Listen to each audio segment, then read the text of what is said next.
Ladies and gentlemen, let me begin by saying how happy I am to be here at this celebration for the 350 years of the Royal Society, one of the very greatest institutions dedicated to the advancement of knowledge.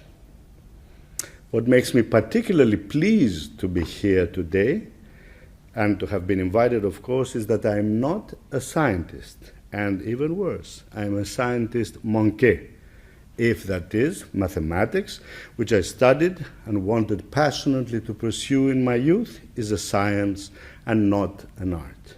If it is an art, I am an artist manqué, but that cannot be really, because I am now a writer, a novelist, and writing novels is considered an art, at least in some circles.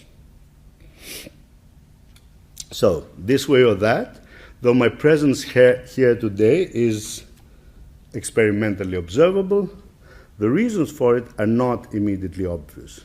For it makes sense to ask, what is a novelist doing in the Royal Society?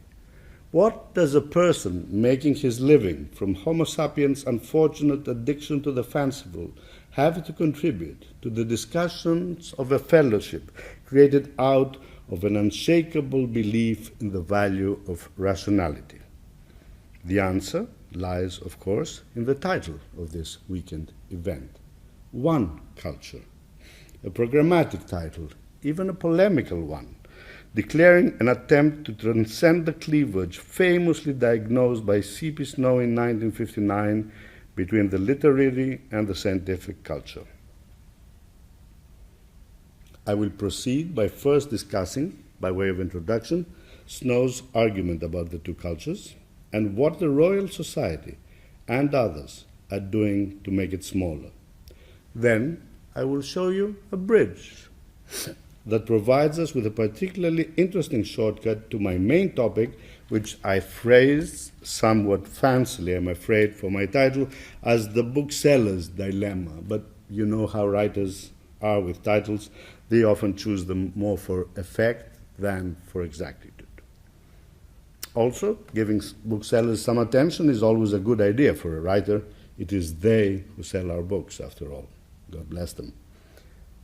My main topic is a discussion of a kind of book that I shall call rather loosely a science novel, not proposing this as a new brand name or genre. I will mainly focus on the way that science should play in a science novel, for it to be a true negotiator between the two cultures and not a travesty of the one, the other, or both. All right, so in 1959, C.P. Snow was invited by Cambridge University to give the prestigious Reed Lecture. The title he chose was Two Cultures, and the lecture and the title became history. This is the gist of his argument in his own somber words. I believe the intellectual life of the whole of Western society is increasingly being split into two polar groups. At one pole, we have the literary intellectuals, at the other, scientists. Between the two lies a gulf of mutual incomprehension, sometimes, particularly among the young, hostility and dislike, but most of all, lack of understanding. The use of the adverb, increasingly, the past participle, being, as well as some other clues in the lecture, indicate that Snow believed this split to be quite young, possibly even having occurred during the earlier part of his own lifetime. But he was wrong. For though it is true that the chasm separating the two cultures did get wider as the 20th century progressed, its genesis goes a long way back.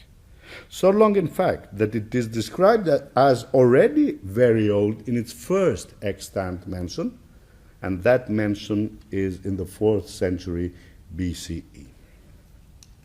In fact, Socrates, in the 10th book of Plato's Republic, says that there is an old quarrel, or difference, you could translate diaphora, the word, between poetry and philosophy.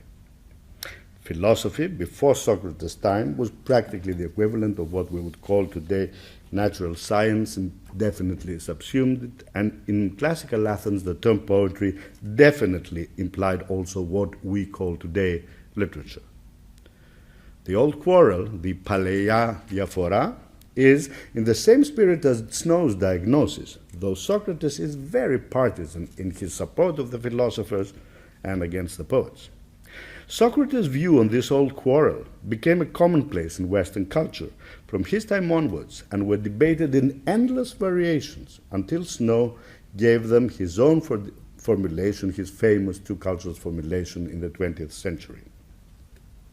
Interestingly, one such famous variation is by Bishop Thomas Sprat, one of the original fellows of the founding fellows, that is, of the Royal Society.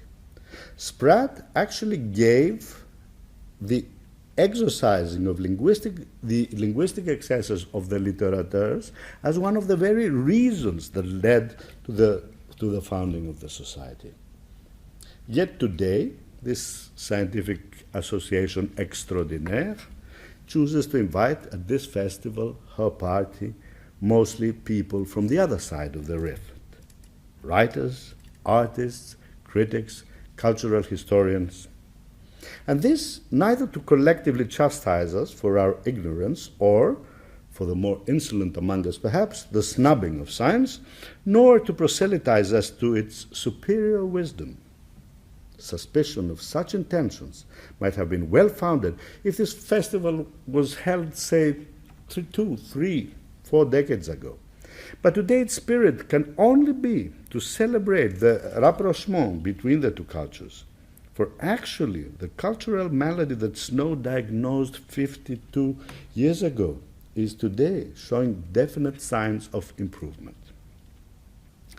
This improvement is mainly due to 3 reasons, the first of which is particularly unpleasant, at least to a novelist. This is the decline, if not actually the demise, of the scope and authority of literary culture.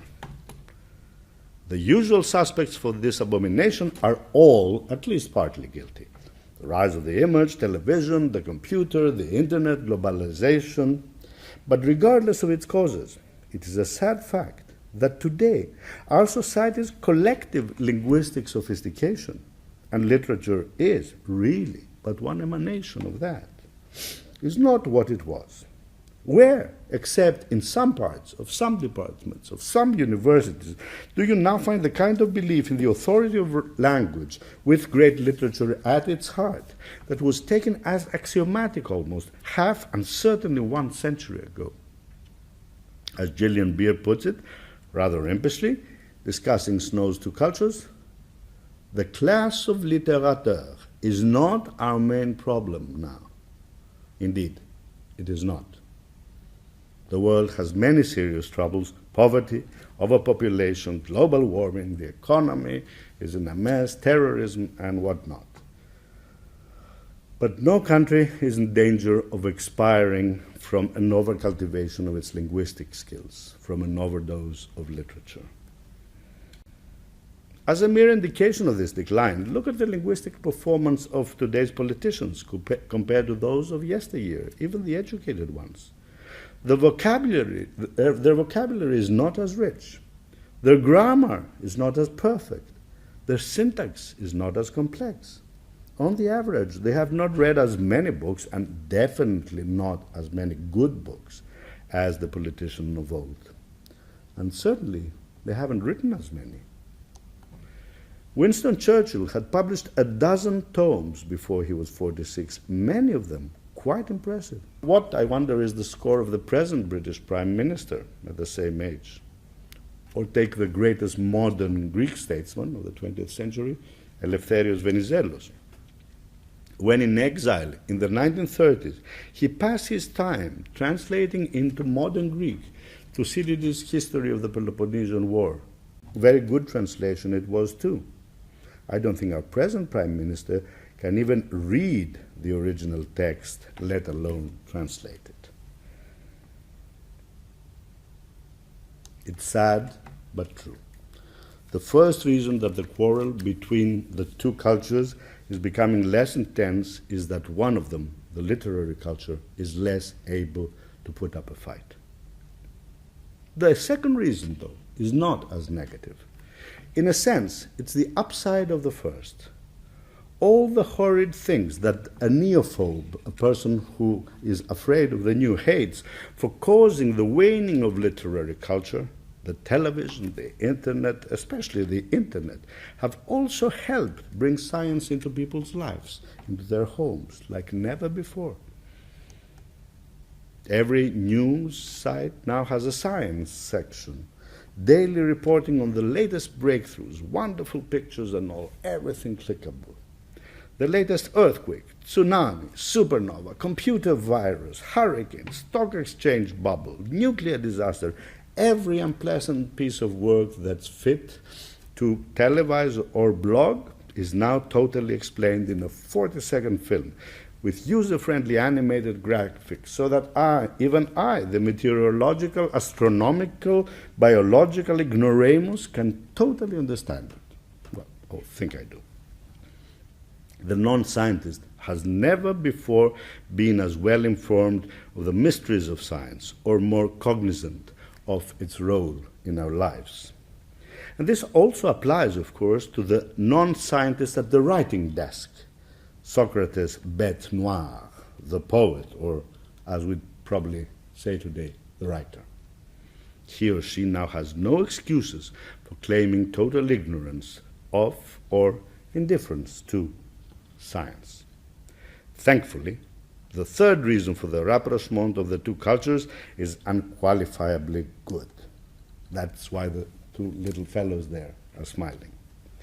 This is the abundance of new, well-written books on science, books that manage to convey to the non-expert in an attractive way not just the content but the excitement of research.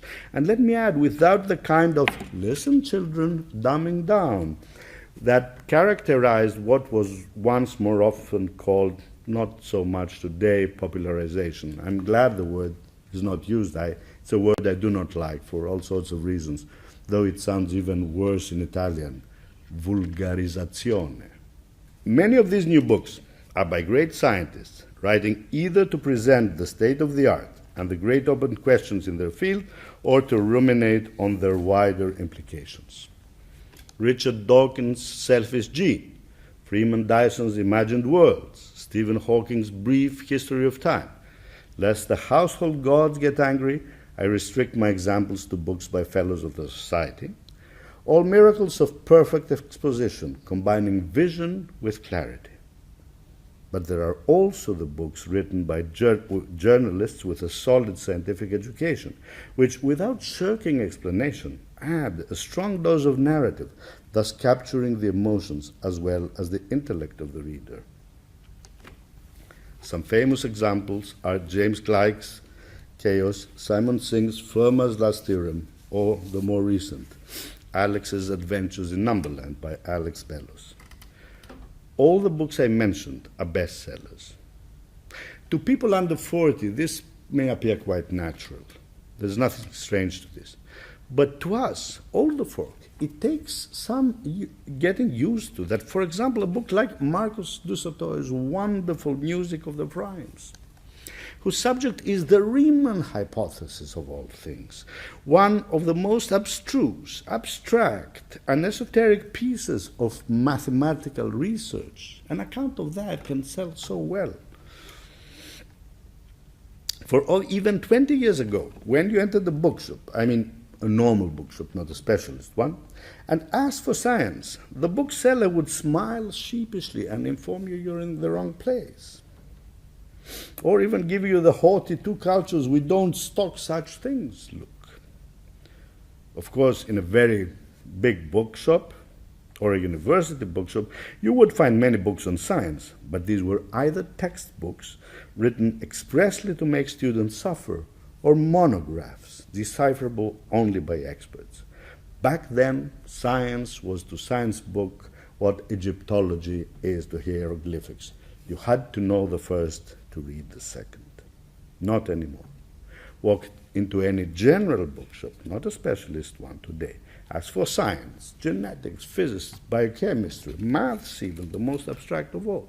And you will be guided to sections that offer an embarrassment of riches. These books are legion. Some are excellent. Many are very good and can be read, all of them can be read by the unscientific hoi polloi, even by writers. And writers do, in fact, read them. So, to sum up my introduction, I don't think that C.P. Snow would have given the same Reed lecture today or said the same things. But his thesis, which gave form to an existing condition, has had such an enormous influence on our mentalities that it still deserves to be discussed today, even if the purpose is to challenge it.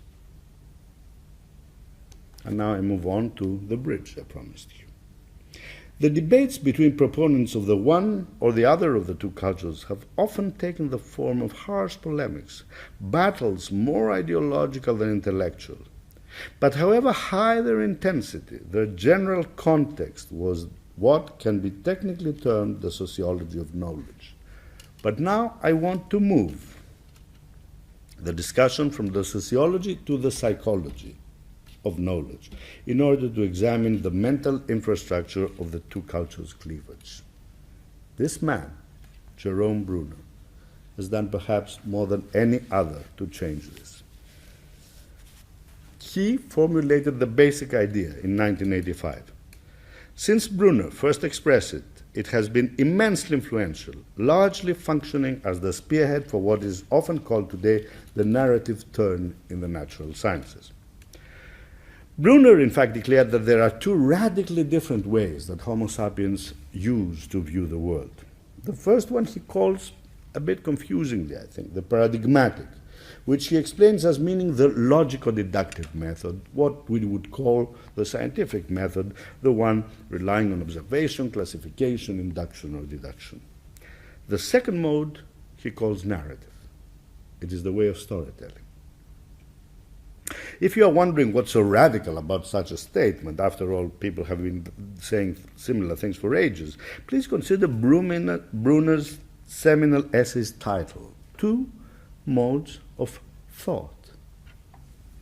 So, what is so radically new in his position is that Bruner proposes narrative to be a mode of thinking, taking it out of the aesthetic sphere in which it was discussed until then, and into the cognitive.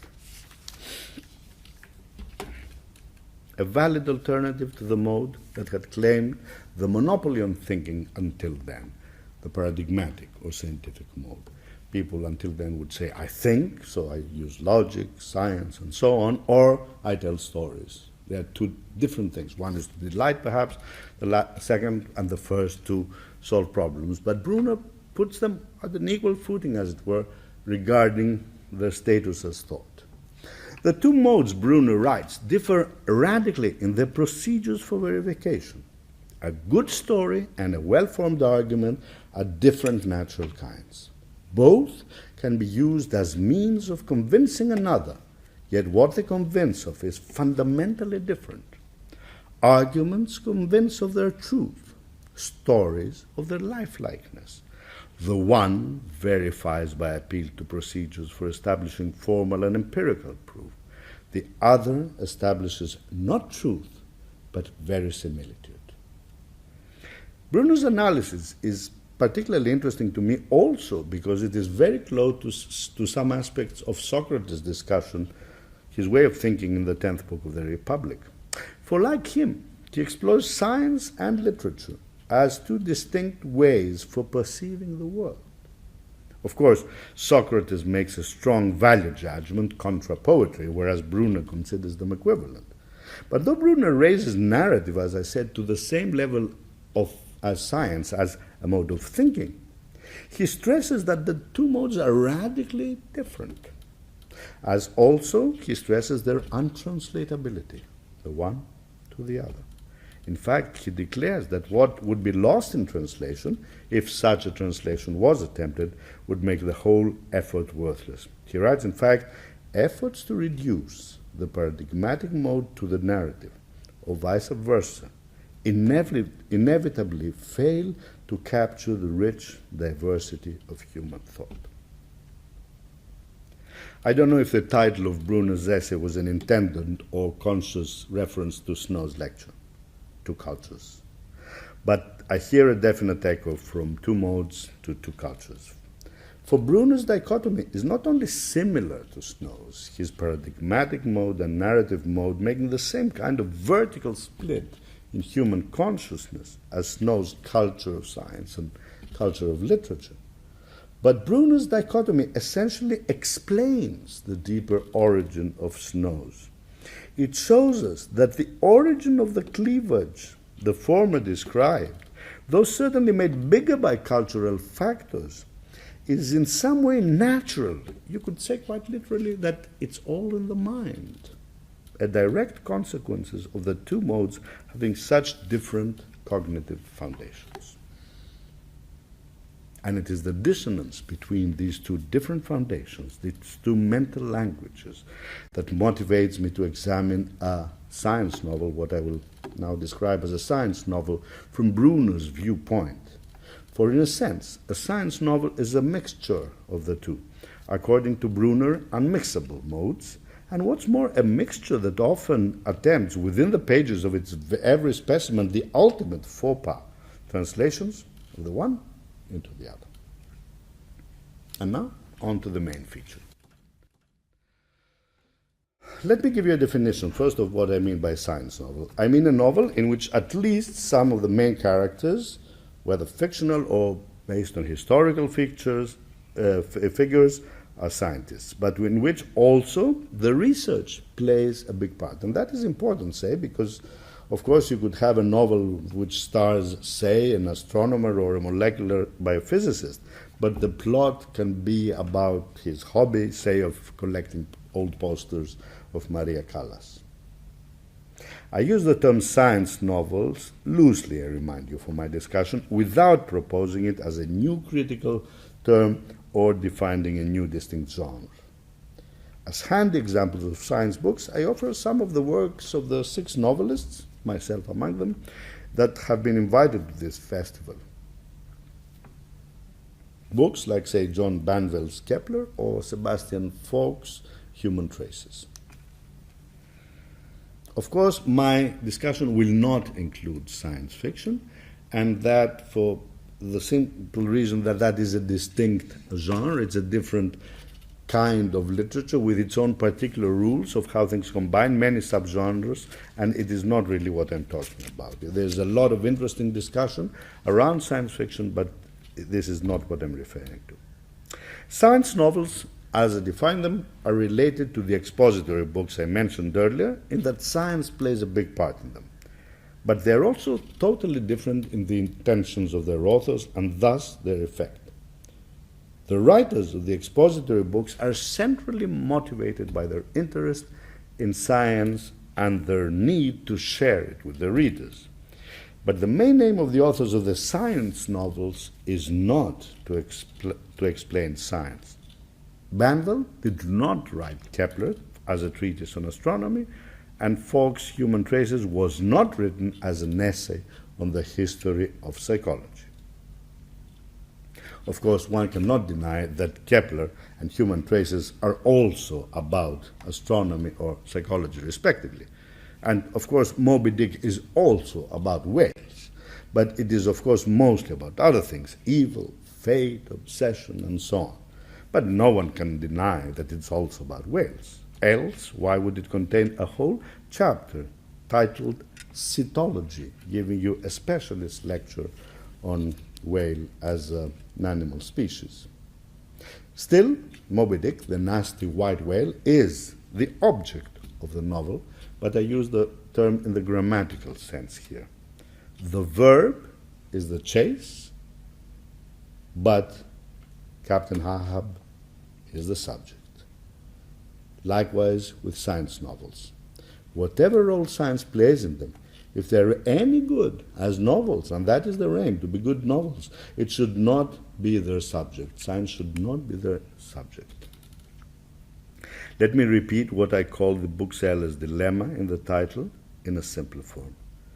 How much science can go in a novel for it to remain a novel?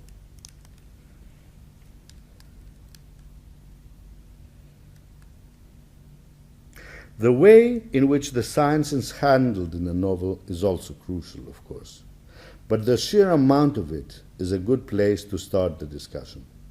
For there seems to be a threshold, it can vary from novel to novel, over which an author cannot go without the storytelling, which is what holds the novel together, collapsing under the weight of the science. How can we begin to answer this question? Well, let's start with the easy part, the extreme case. Clearly, a novel cannot be all science. Newton's Principia, after all, or Darwin's Origin of the Species, can't be classified as novels, except by an extreme modernist, the literary equivalent of Marcel Duchamp, a conceptual novelist as in conceptual artist.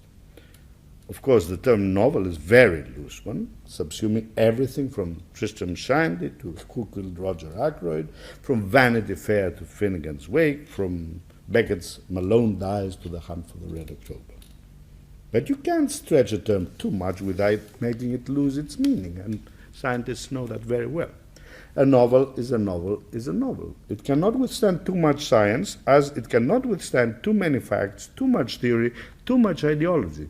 For such things, in excessive doses, put too heavy a load on the suspension of disbelief that must be maintained for the novel to work.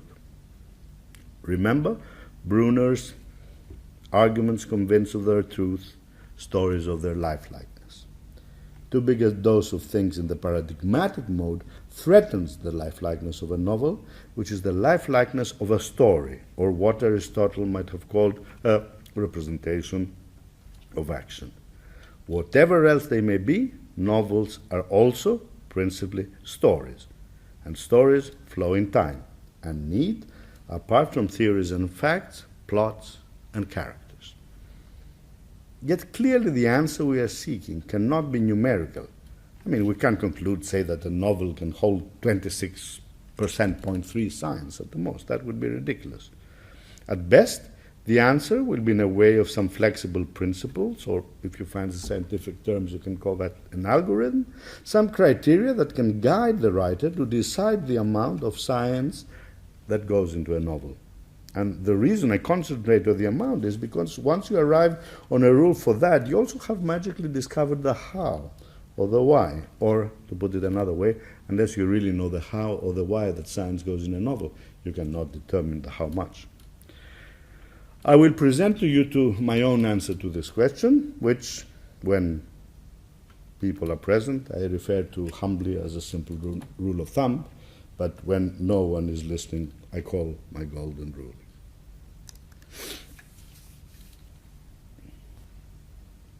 I developed this rule over the 10 years in which I worked on my 3 works of science literature, let's say generalizing the science novel, because they're in 3 different forms. In chronological order, the novel Uncle Petros and GOLDBACH'S Conjecture, a play called Seventh Night, in the middle there, about Kurt Gödel's last days, and on the right, the graphic novel Logicomix. But we'll refer only to the first of these, as the second has not yet been performed outside of Greece, so you can have no way of checking my claims against experience, and in the Royal Society, that's a no-no. And also as I have no time for Logicomix, although the application of my golden rule was crucial to my writing of it. But mostly I will center on Uncle Petros, because it was in writing this book that the breakthrough occurred, my discovery of what I call the golden rule. Actually, I hit upon it when I was writing the book for the second time, and I don't mean here a second draft. I will tell you what I mean with second time in a moment. But before I proceed, let me show you a very simple, very PowerPoint-like presentation pie chart. It is very crude, very naive. In fact, it's a case where the cliche, don't tell anyone I showed you this, applies. Okay? So, comes the word. In this chart, I want to show you, in very simplified form, the 4 dimensions which, with the addition of a 5th, time, can describe the progress of any novel. Here it is. Very unsophisticated, okay? And let me take you through its parts. Plot, you all know. Character, ditto. Only don't forget to include, please, in the word character, the notion of character motivation, or character's motivation in literature. By style, I lump together language, a genre, point of view, all the sorts of things critics talk about in novels, the things that have to do with an author tells a story, with the way of the approach.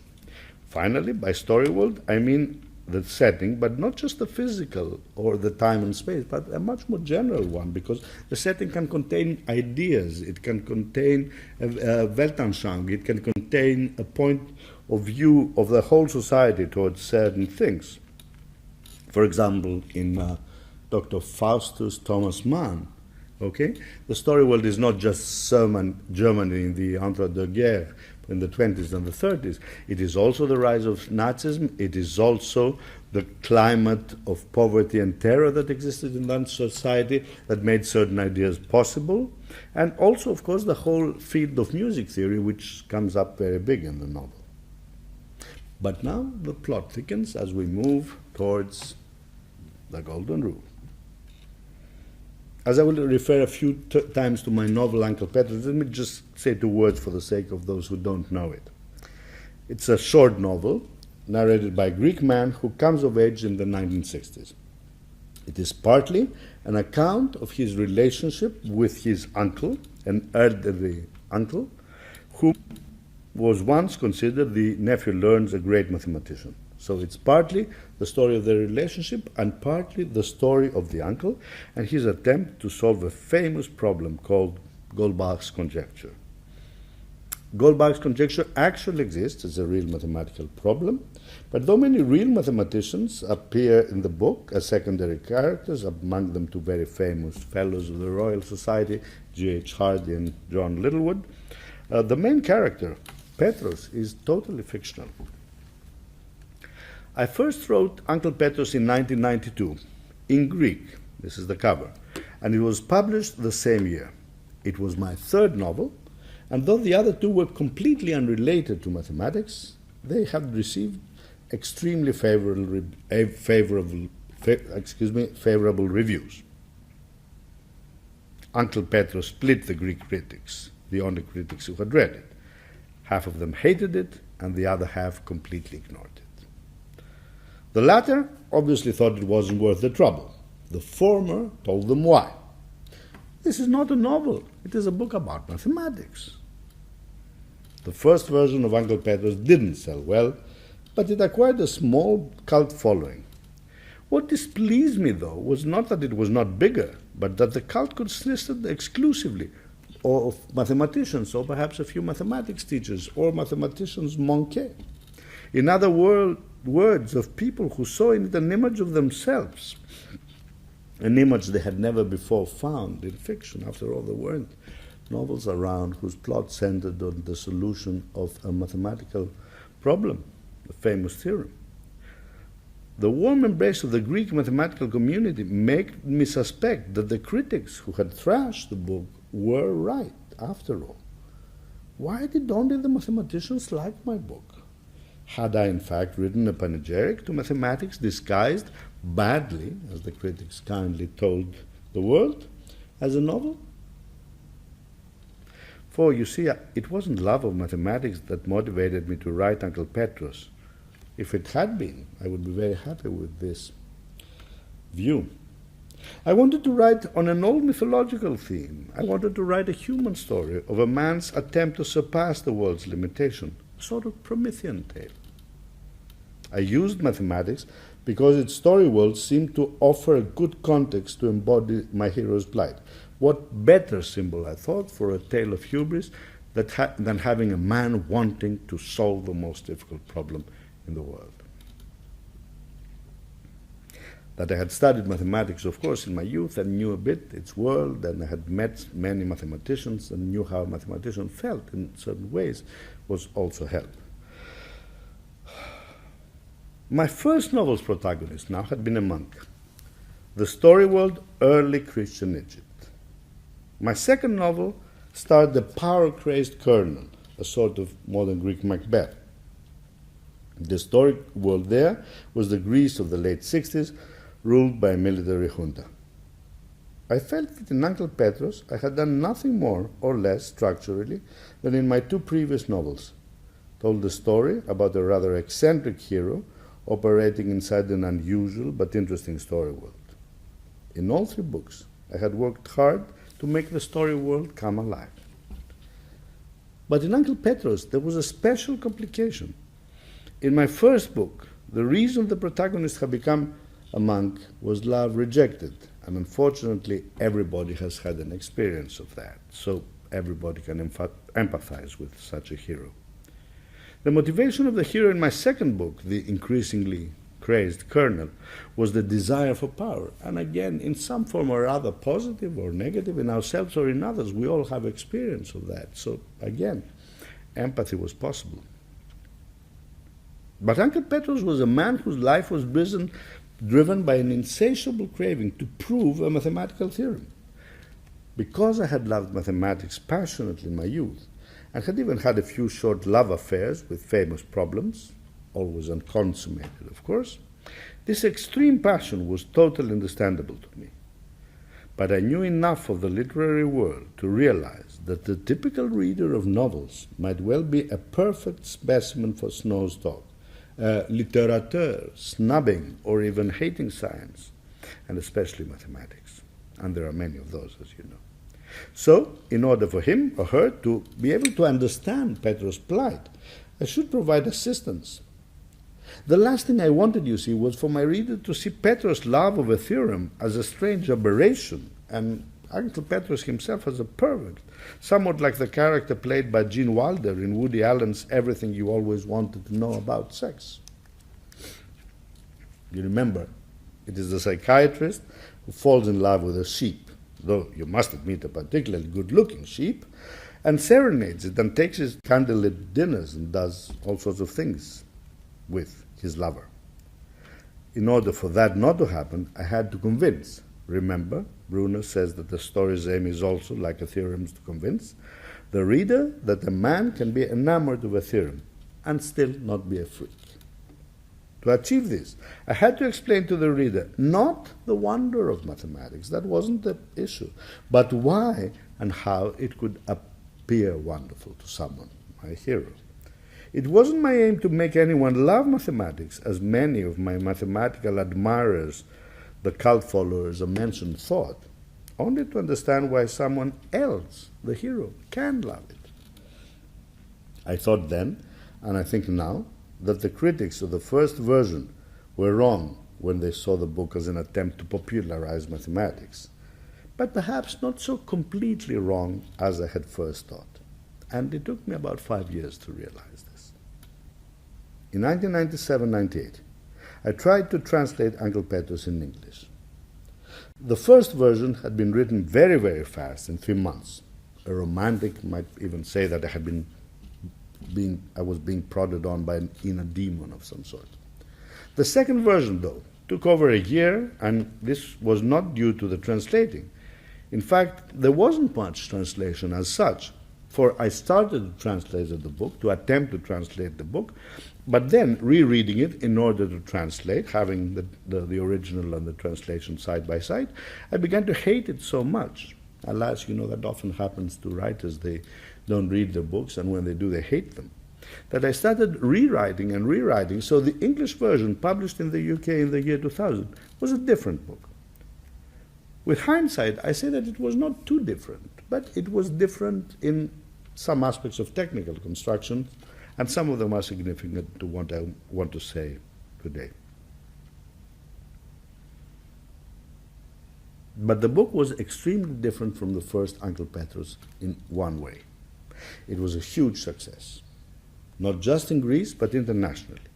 Its English edition, which was published in the year 2000, was extremely well reviewed, and as well as the editions in over the 40 languages that it has been translated. It sold many copies in many countries. And in Greece, the second Uncle Petrus sold 100,000 copies, compared to the 2,000 of the first.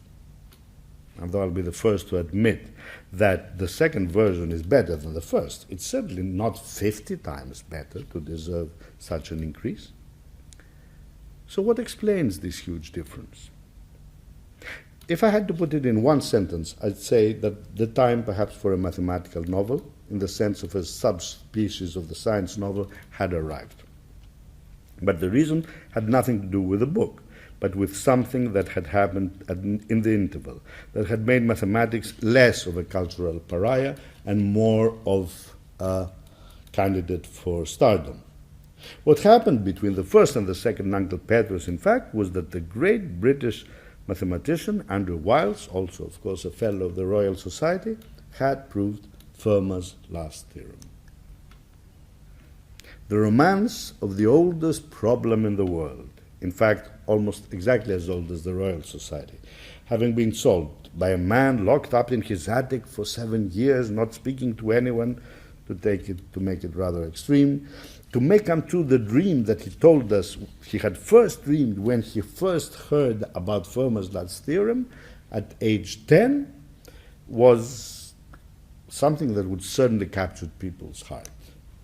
You see Andrew Wiles here at age 10, and he tells us that it was at that age that in his school library he found a book by E.T. Bell,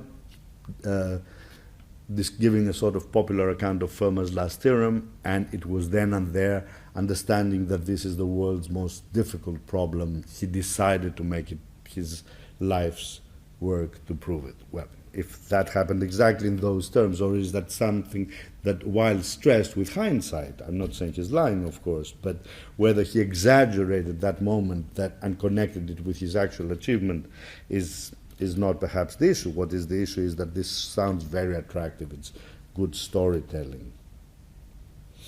And so, with Wiles' feat, mathematics and advanced mathematical research in pure mathematics, totally uncharacteristically until then, it's common now, but not then, made front-page news the world over. It was on the front page of all the major newspapers in the world. And in fact, 3 times in a year. First, when Wiles announced he had proven Fermat, front-page news. This is at the lecture in Cambridge when Wiles first announced and described an outline of his proof. Then, when a serious gap in the proof was found, this was reported somewhere in the inner pages probably, and then, of course, when 6 months later, Wiles managed to fill the gap and his triumph was complete, and again, of course, front-page news with a vengeance, and we have now Sir Andrew Wiles and Andrew Wiles FRS and all the big titles and accolades and awards. Mathematics had suddenly, unexpectedly become the material of romance. It had produced a great story for the public, one what's more, because of the complication of the gap, the story going up, proof, down, gap, and then up again, having a wonderful, heroic, uplifting final act, and there's nothing that can make a story stay with an audience like a good third act, as they say in Hollywood. But what made Wiles' feat even more famous and exciting was Simon Singh's wonderful account of it, published in 1997, which became an international bestseller called Fermat's Last Theorem. I think it may have other titles in the American edition. I don't think Uncle Petrus would have had the success it had without a little help from my 3 friends, Pierre de Fermat, Andrew Wiles, and Simon Singh. So I thank them all. Of course, when the second version of Uncle Petrus came out in 2000, some misinformed souls said that this was an attempt to cash in on Wiles and Singh's success. Of course, this couldn't have been true, because Uncle Petrus was published in Greece a year before Wiles proved his theorem and 4 years before Singh wrote his book. What definitely did help me, though, and perhaps in ways even more important than this new popularity of mathematics, was the reading of Simon Singh's book. For it helped me focus especially on the way that narrative and mathematics can and do mix. I focused, but here I have a picture of Simon with a lens. In the first version of Uncle Petrus, I had put the maths in the story unreflectingly, as it were, relying on the writer's instinct, the craft's techniques for creating a story world. You want to put in material about the story world, and more or less you have some techniques for doing it. Because I knew some mathematics and something of the craft of novel writing, I did this totally intuitively, as I said, unreflectingly. But Synge's book, the first of its kind, now there are many, many books describing in a journalistic or in a good narrative way the proofs or the attempts at proofs of great theorems or problems of field and so on. This was the first. Made me realize exactly what kind of thing goes on when you mix mathematics and narration. Not literature in this case, but narration. And especially the pitfalls inherent in the mixing of the narrative mode, as in fiction, and the paradigmatic mode, as in its most abstract form, mathematics. Andrew Wiles' proof is, of course, 100% mathematics, almost zero narrative. No one but an advanced expert in algebraic number theory can begin to read it, let alone understand it. And if you don't believe me, try and tell me what this means. If you look at the bottom right of the picture especially, line before last on the right, you will see that it is now easy to check that and so on. So, if you don't find that easy, you can't read this paper. But Synge's book contains both good journalistic storytelling and good scientific exposition in, say, a 60-40 ratio. Of course, the mathematics in it is of a much simpler form and in a much simpler language than what you saw. Some elementary things are fully explained, some more advanced only in a very general way. You couldn't pass a test, for example, in the subjects that Synge talks about in this way based on his account. And some, of course, the really hard ones are completely passed over, as in my favorite cartoon by the great Sidney Harris, There Are Many Miracles. Here.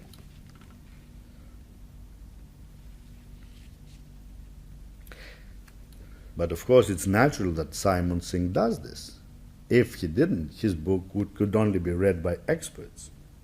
So I started to rewrite Uncle Petrus in English, having already read Simon Synge's Fermat's Last Theorem. Because of it, I was now much more sensitive to how much mathematics can go in a story, and in what ways before the story stops being a story or becomes a faulty story. In Synge's book, the gear shifts between the narrative and the paradigmatic mode were sometimes very visible, very audible even. Now I'm telling you a story, now I'll explain some mathematics, now the story, now here listen to the explanation of the mathematics, okay? But that was perfectly all right in this kind of book. It was journalism. There was no suspension of disbelief, destroy, no story world to pull apart by too much science or too much something in the paradigmatic mode. None of Bruner's necessary lifelikeness, so necessary to a novel, to a story, that could be subverted by the ways of explaining mathematics. Since Synge was untroubled by the dangers threatening a novelist performing similar gear shifts, he used the full range of them, from totally smooth to totally abrupt, as it suited him. And he did well. And thus he made me, his reader, really aware of them. The form, the function, and the types of transitions. And to me, those were particularly useful when I was writing Uncle Petrus. Both to be aware of all the pitfalls, all the benefits, and of all the disadvantages of switching between the two modes in another mode, in the mode of the novel. Now, I became extremely aware of all the gear shifts in the book. Some were very smooth in the first version. The book moved from storytelling to explanation totally seamlessly. But sometimes you could hear very unpleasant moans from the gearbox. And sometimes even the quantity of the mathematics, the explanation inside the book, seemed to be slightly excessive. So I could, if I was to give a simple sort of typology of the four main excesses when mixing the paradigmatic mode into the narrative, especially in the form of a novel, I would describe them this way. The first, abruptness, what was that? You know, you're reading a story and suddenly the author says, now, a group is a mathematical object discovered in the 19th century, blah, blah, blah, and so on. Okay? Now, the second is bad timing. Hey, I was reading a book, I was reading a story. You're reading your story, and suddenly there was a sense of interruption at exactly the point where you want to see what happened to the hero, you know, where the hero is going. And it's not just technical as is abruptness. It has to do with a real disruption of the narrative flow. Abruptness is more about it being unjustified at that point. Then, of course, third thing is indecent length. Are we back in school type of feeling? Suddenly, you know, you are reading your story, something is explained, you may find it useful at that point, you may find it pertinent, but then begins to go on and on and on, and you feel, you know, I didn't buy this book to learn about mathematics, I bought it to read a story. And finally, of course, there was the indecent quantity, or what I call OD, the overdose. If overall in the book there's just too much of it, it's not what you want. So I'm sorry to say that rereading the original Uncle Petrus, I found myself guilty of all four of these transgressions. I don't think that I was guilty at the level of a felony, mind you, certainly a misdemeanor.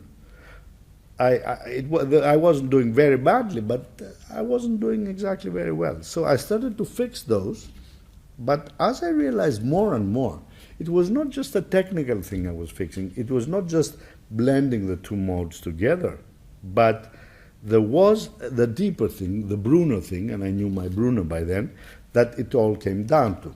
You know, I think I was really violating the essence of the narrative mode and going against its nature and against the basic principle, which is that lifelikeness and verisimilitude should rule the criteria of a good story.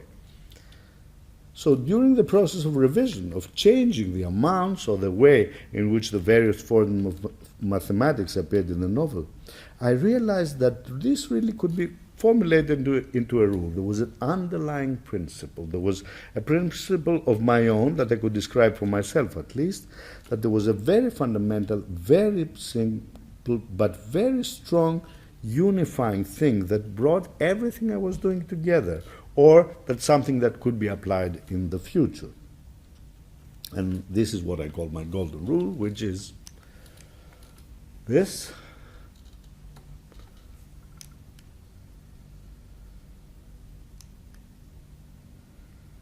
That a novel can support as much science is necessary in order to build character and advance the plot, but especially the first, especially character. And a little bit more to cater to story world needs. So you can put science in a novel to your heart's content, but it has to play a part, it has to justify plot, but that shouldn't be the ruling principle, because then you have, say, you can shift into science fiction or have the form of the techno-thriller, especially to justify character, to understand how your characters are feeling, how they are motivated, and how that is tied to plot. And you can add a bit more. Nobody knows how. I cannot put that into a number, of course, but it is a gut feeling, again, to enrich your story world outside that. But that shouldn't be the ruling thing, because if that is the ruling thing, you're off. So, the experience of doing it in practice with Uncle Petrus and the abstract formulation I gave to my golden rule as I was finishing Uncle Petrus have been an invaluable guide to what I have done since. When we wrote the outline, the synopsis of Logicomix with my colleague, Professor Christos Papadimitriou, a great computer scientist, it was this golden rule that helped us to push the enormous monster of a story, the various strands and parts of biographies and history that formed over 50 years what we called as a unified story, the search for the foundations of mathematics. It was really the golden rule that was most useful in giving structure, and of course then when I scripted page by page, panel by panel, line by line, image by image, the book. Again, it was the golden rule. And that was especially useful to us, you see, in Logicomix, because in Logicomix, we wanted to tell a story, and in a story in which abstract ideas, cultural biographies, and cultural history, and personal lives interested us equally. We wanted to understand how this merged, how not just how those mathematicians and those people felt and lived and what they were motivated by, but how in fact their actual motivation, the context, the cultural history, the story world, the character, and the plot came together and influenced the kind of mathematics that they were doing. So I don't think we could have done this with a knowledge of this principle or an understanding of this thing in a nutshell. Later, when I was scripting the graphic novel, again, it was by my side, every moment, I think, guiding, inspiring, giving solutions, and occasionally a sharp slap on my fingers on the keyboard when I was transgressing it for the umpteenth time. And now, the moment you have all been waiting for, ladies and gentlemen, has arrived.